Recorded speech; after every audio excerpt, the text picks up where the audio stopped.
In a country where the job market and employable youth population are inversely proportional, what is the way forward? Nigeria is blessed with resilient and creative young minds, setting the pace for a private sector-driven economy.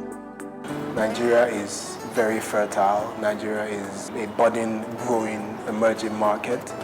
That anything that has value that you put into Nigeria is almost always going to yield a return on that value. If I can encourage 3 Nigerians who are living abroad to come back to Nigeria and start a business, if they can see an Oyibo lady who's out here.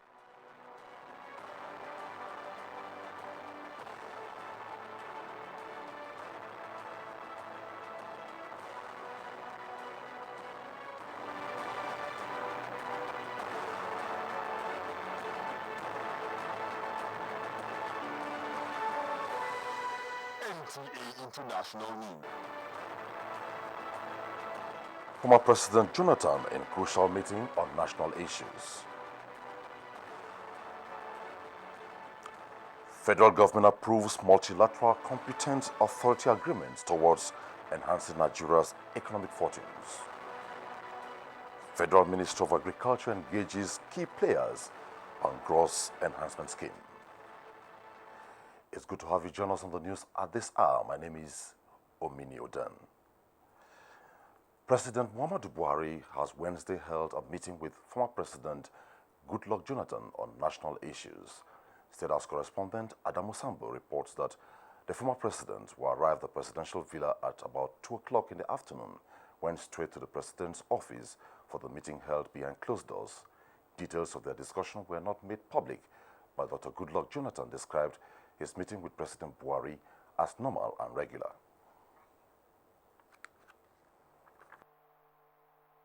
One key thing is that having been a head of a government, a former president, to become a state property.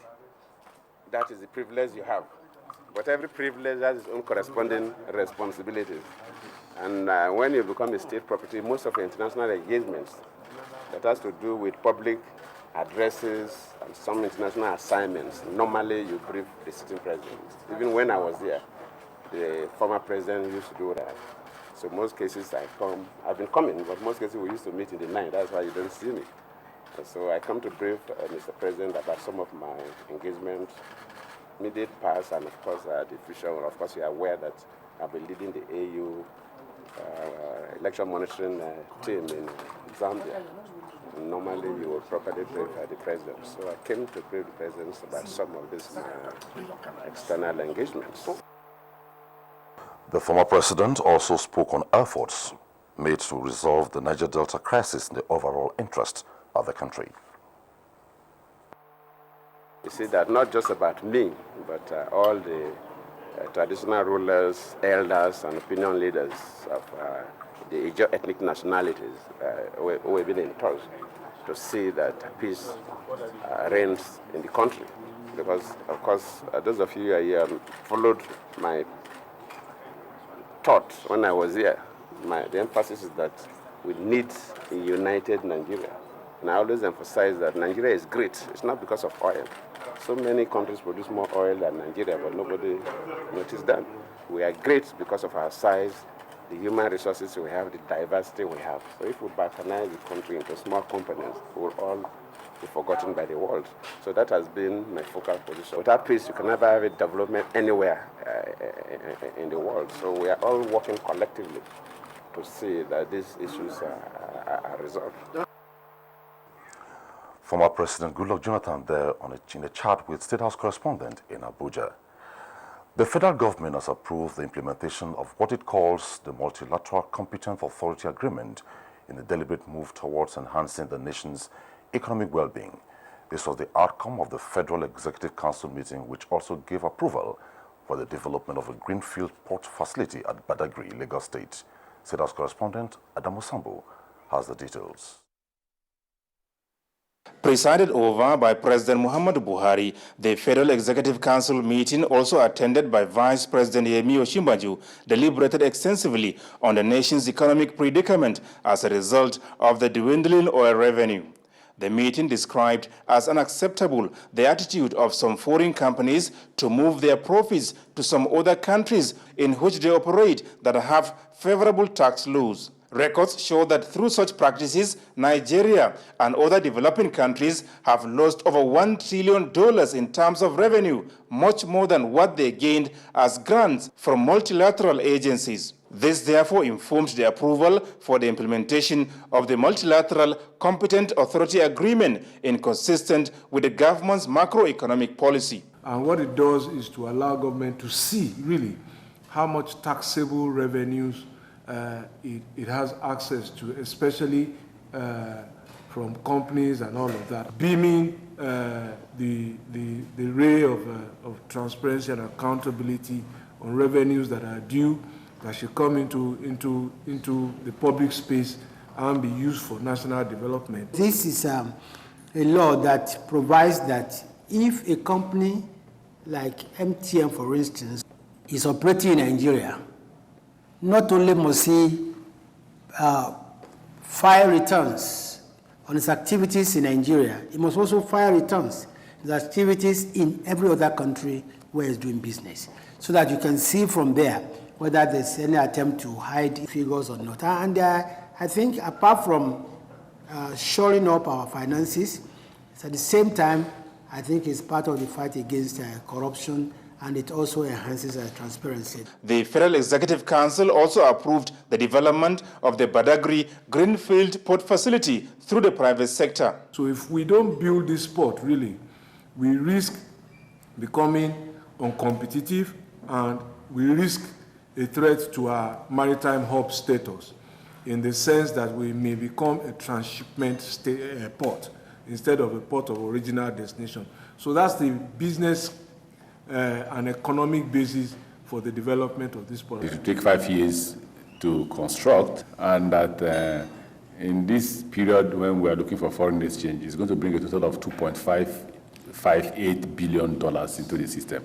And the federal government or the Lagos State government would not contribute financially. It shows that despite all the challenges we are facing, Nigeria is still a very preferred investment destination. It also showcases that this government is very focused on infrastructural development. Work on the Greenfield Port Facility started in 2012, but was told, due to what the ministers say, the refusal of the last administration to grant the necessary approval in spite of its importance to the nation's economic well-being. From the State House, Adamu Sambo, NTA News. Concerted efforts to address the country's economic challenges have been intensified as President Muhammadu Buhari's economic management team held a consultative forum with a team of notable economic and financial experts at a meeting presided over by Vice President Yemi Osinbajo.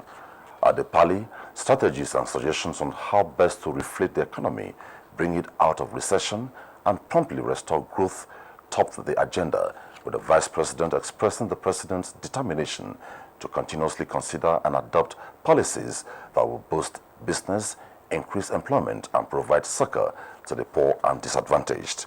Vice President Yemi Osinbajo said the federal government will continue to engage experts and other stakeholders to measure progress of the economic policies that have been put in place. He said the challenges are many, but the opportunities are much greater, and that the country is clearly on the path to building an economy that will create jobs and ensure inclusive growth. Issues discussed at the consultative forum include the review of the new foreign exchange regime and its effect on the economy, as well as the draft medium-term economic framework for 2017 to 2019.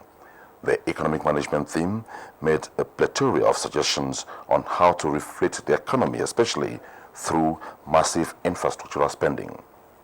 With active private sector participation, ensure pro-people economic policies, and increase the supply of dollars to the foreign exchange market, among other issues. Minister of Budget and National Planning, Udoma Udodoma, briefed the media after the meeting.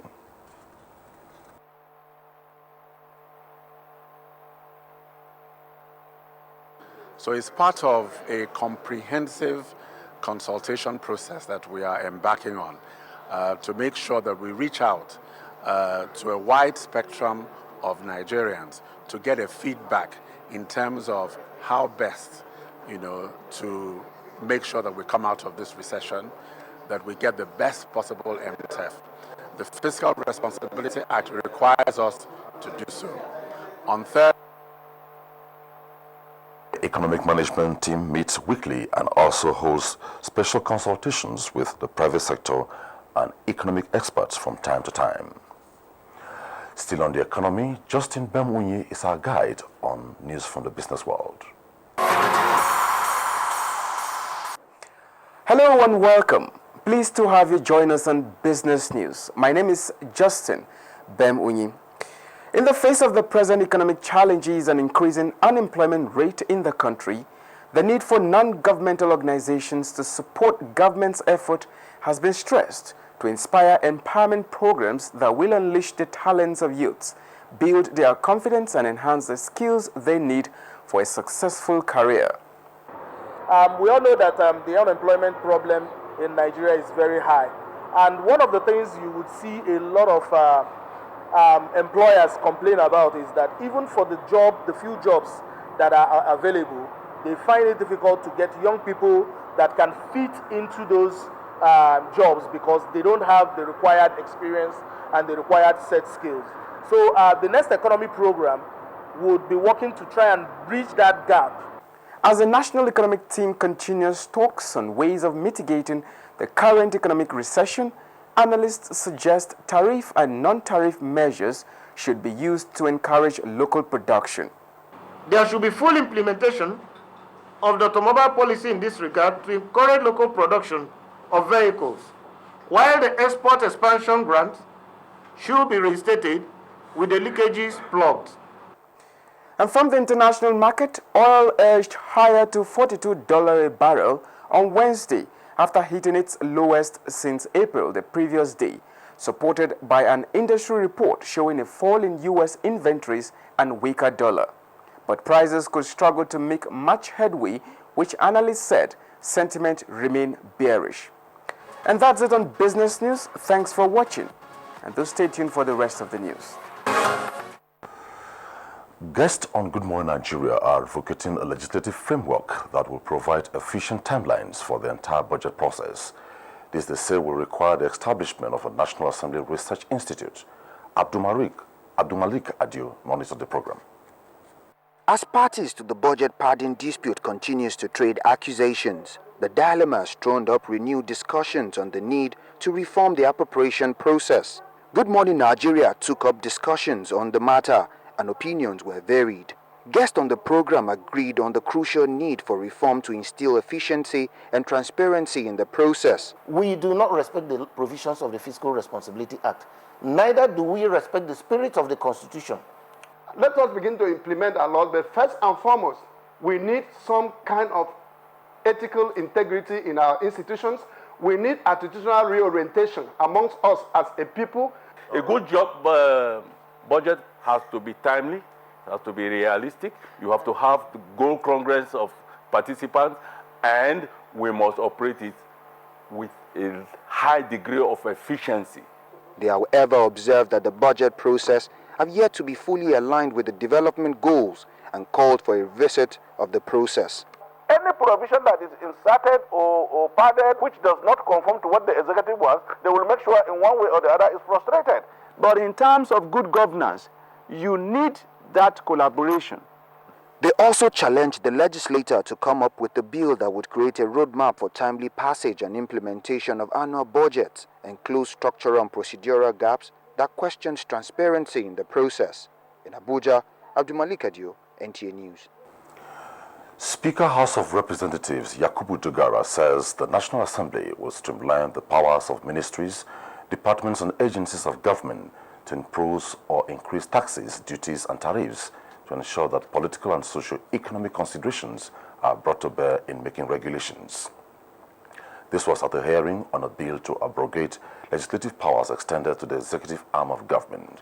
National Assembly correspondent Ifeanyi Zumba reports. The bill seeks to amend Section 59 of the Constitution to abrogate legislative powers delegated to the executive in relation to money issues. Speaker, represented by Deputy Minority Whip, also said the bill will address illegalities currently in the system. The crux of this bill is the domain of the monetary regime as it concerns their powers for social in relation to taxes, duties, tariffs, and fees. President Industrial Court of Nigeria says the objective is laudable and will be to the advantage of the citizenry, while the Commissioner, Nigerian Law Reform Commission, says it contradicts the context of delegated legislation. A look at some of the provisions will clearly demonstrate how impracticable this is. Added to contributions from other interests. Under Section 13 sub 2c permits the council to raise or to receive some money as well as payable to the council in the course of the discharge of the function. This is just an example. And all of that laws listed all of the same position. Members of the committee emphasized that when the bill is passed, it will serve as a tangible tool for attracting investors who were discouraged by unguided tax regimes. From the National Assembly, Ifeanyi Izumba, NT News. You are watching the news on NTA International, reaching you from Abuja, Nigeria's capital. We'll be back with more reports after this time out. Stay with us. NTA International. This is where the news begins. Every breaking news and developments on the African continent. Welcome to NTA International News. State House correspondent Hamza Musa. In-depth news analysis and professional perspectives on all sides of the story. Experts say the issue of security national energies and resources must be mobilized to promote mass. Every day on NTA International, we take you inside Africa and the world. NTA International News. Africa as it is. Enugu State Governor Ifeanyi Ugwuanyi says the people of the state will support the President Muhammadu Buhari-led administration in its determination to build a virile and more prosperous nation. The governor was speaking when he received Information and Culture Minister Lai Mohammed and his counterparts from 6 ministries who were in the state on an official engagement. Ijoma Ngwoke reports.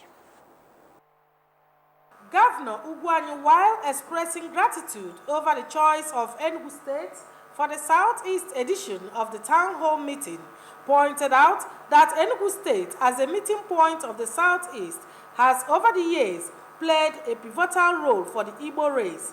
Hence, the idea to host the Town Hall meeting is indeed an honor well deserved, having contributed to the socio-economic development of the country. Enugu State has therefore retained its special place and status in the history of our country as a result of the strategic position of the state capital, which, as we do know, is also abundantly endowed with natural resources, especially coal. Earlier, the Information and Culture Minister, Lai Mohammed, while briefing the governor on their mission, said the federal government is willing to partner states who have designed programs and policies that are in tune with that of the federal government in improving the lots of Nigerians. An appreciation to the governor and the generosity with which he has received our team. As some may know, this is a scheduled visit actually. It was supposed to have taken place a couple of months ago. The minister said the town hall meeting is to interact with the people of Southeast about the achievements of the federal government so far and way forward. In Enugu, Ijoma Ngwoke, NTA News. Towards maximizing the output of farmers across all states of the Federation, the Ministry of Agriculture has engaged key players in the sector on the widespread inclusion of farmers in the Gross Enhancement Scheme, GES. Dennis Adegoroye reports that the participation of farmers in the scheme is expected to assist the federal government in its economic diversification agenda. Participants agree that for the Gross Enhancement Scheme to be fully functional, all farmers, particularly in the rural areas, must have a phone and be registered online. This, they say, will check challenges previously encountered in the scheme. We want it to be an online system wherein there is an interplay, it's an ecosystem. The farmer is interacting, the banks are interacting on the ecosystem, the government is monitoring everything that is going on. They have to go to the centers to collect their subsidized fertilizer and seed and chemicals, but they have to use their phone. And now that telecom industry is strong, services everywhere, we can now say, okay, comfortably, let no farmer be shortchanged. Standing in for the Minister of Agriculture, Audu Ogbe, the Permanent Secretary, Dr. Shehu Ahmed, emphasizes that the present administration is keen on kickstarting the scheme. I'm assuring you that already this government has provided the money that this GAS 2016 will kick off. The money is there. At least 20 billion naira is expected to be injected by the federal government into the Gross Enhancement Scheme for 2016. In Abuja, Dennis Adegunloye, NTA News. The National Emergency Management Agency, NEMA, has donated first batch of relief materials to a correctional camp in Gombe State in line with President Buhari's directive to reintegrate repented Boko Haram insurgents into the society to contribute their quota towards nation building.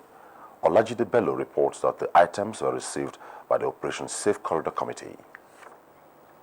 Headed by the Chief of Defense Staff, General Gabriel Olonishakin, Operation Safe Corridor Committee was set up in line with international best practice by President Muhammadu Buhari, saddled with the responsibility of rehabilitating, de-radicalizing and reintegrating repented Boko Haram insurgents.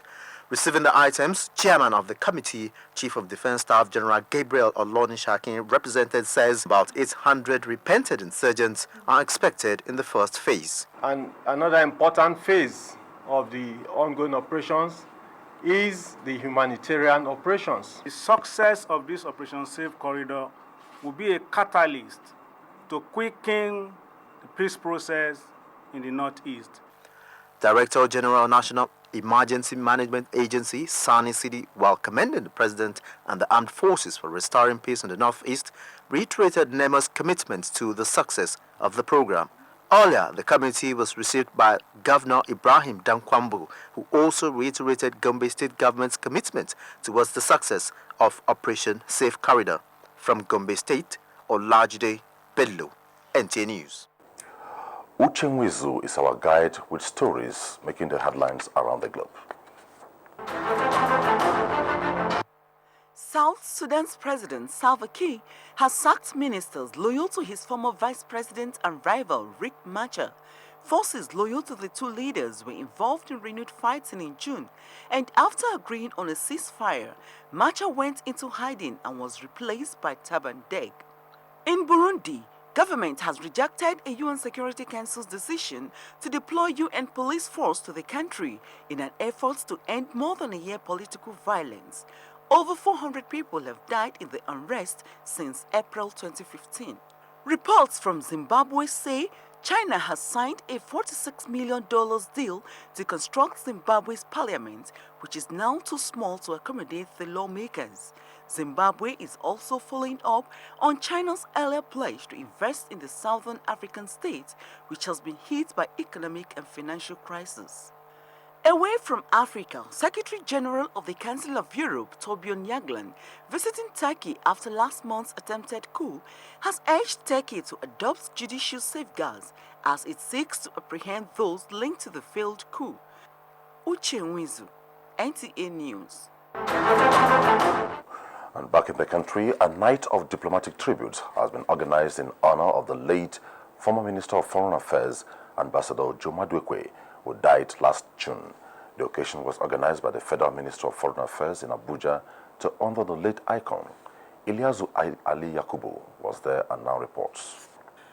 It was a night full of encomiums, tributes, and x-ray of leadership qualities of the late icon, Ojo Maduekwe, by his family, friends, and associates, as well as heads and members of the diplomatic corps. In their separate tributes, the Minister of Foreign Affairs, among other dignitaries, described the late icon as a nationalist whose priority is to engender national unity and peaceful coexistence among Nigerians. They extol the leadership qualities of late Ojo Maduekwe, who they say should be emulated by all in championing good service delivery in the country. He strived at all times to, dedicate his life to the promotion of Nigeria's interest. I shall rely on the book of Proverbs when it says, good men must die, but death cannot kill their name. He is able to draw a large amount of Canadian private investment to Nigeria and help establish the Canada-Nigeria Binational Commission. Those of you who work with him can certainly bear witness to that stubbornness. I know on occasion he might have come across as being quite abrasive. Prayers and songs of praise were offered for the repose of the souls of the late icon. He will be buried on the 20th of August 2016 in his country home, Ohafia, in Abia State. In Abuja, Ilyasu Aliyakubu, NTA News. And from our sports desk, Nigeria's Olympic football team in flight delay in the United States of America, with Brazilians protesting against the 2016 Rio Olympics. Amazi Marcus reports. Flight mix-up has compounded the challenges of Nigeria's Olympic football team in the USA, as they will now arrive Brazil less than 36 hours before their opening match against Japan on Friday at 1 a.m. Money paid by the Ministry of Youth and Sports Development for the charter flight from Atlanta to Manaus, Brazil, could not hit the airline's account on Tuesday, hence the delay. A public-spirited Nigerian, Safia Bashir, has donated attires to Nigeria's Paralympic contingent ahead of the Games opening on September 7 in Rio de Janeiro, Brazil.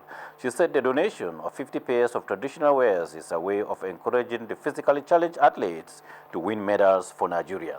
With just 2 days to the opening ceremony of the 2016 Rio Olympics, demonstrators took to the streets of Listroy, interrupting the Olympic torch relay. 2 people were arrested when protesters clashed with policemen, and about 200 were injured. Some Brazilians have been kicking against the staging of the Games, saying money being used for the Olympics should be put into provision of infrastructure. With sports update, Amanze Marcus, NTA News. Next on the bulletin is a quick look at Thursday's weather prospects for some Nigerian and world cities.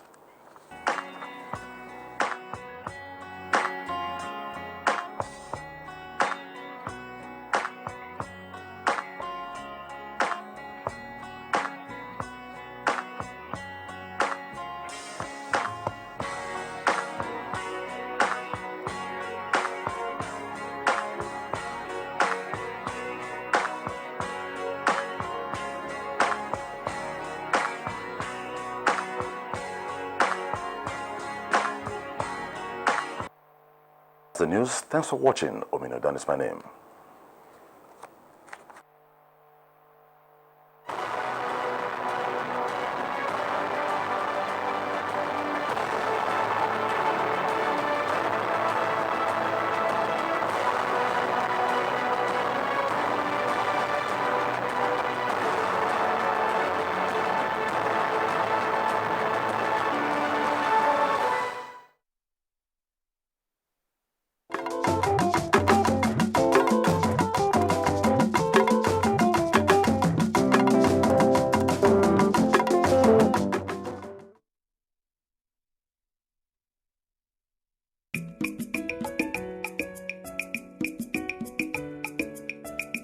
Our programs are getting better and fresher.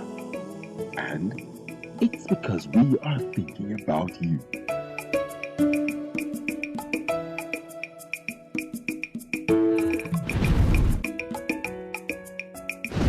NTA, it's all about you.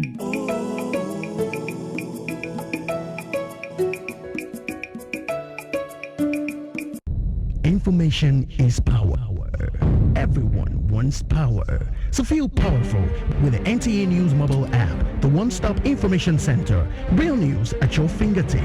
Be the first to report by uploading first-hand information on the You Report link, and be the first to know by simply clicking on any of the links on the sidebar for headlines, domestic and foreign news, economy, security, politics, sports, and more.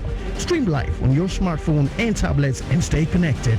It's pretty easy. Simply download NTA News app from your Google Play Store and you're good to go. NTA News mobile app, your access to real-time information.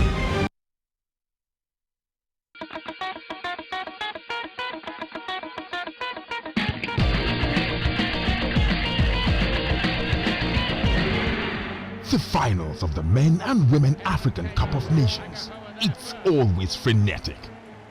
On days such as this, there are no tribes, no religion. Here, Nigerian warriors are out to represent, to show the skills that makes us the best. On days like this, the color is one. The color is green. When we get the job done, it is because we have stuck together. When we celebrate, we stand together. Nigerians, united in victory. We are Nigerians. We are one.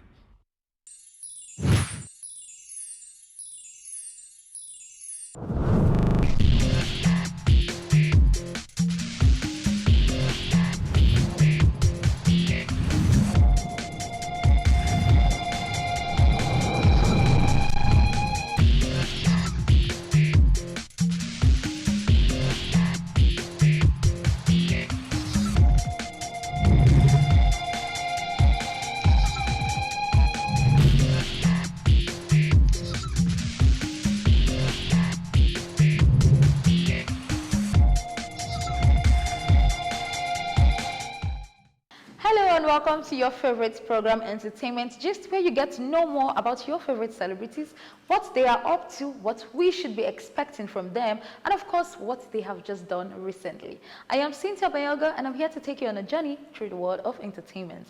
And today we'll start off by looking at the just concluded One Africa Music Fest, which was held in New York City at the Barclays Center.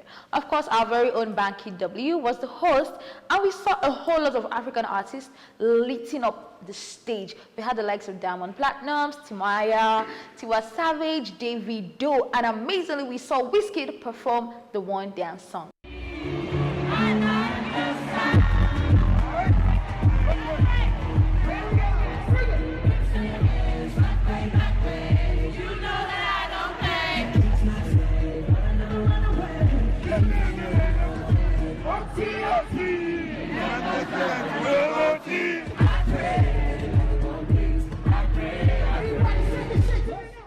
He also performed with Swiss Beats. Wow.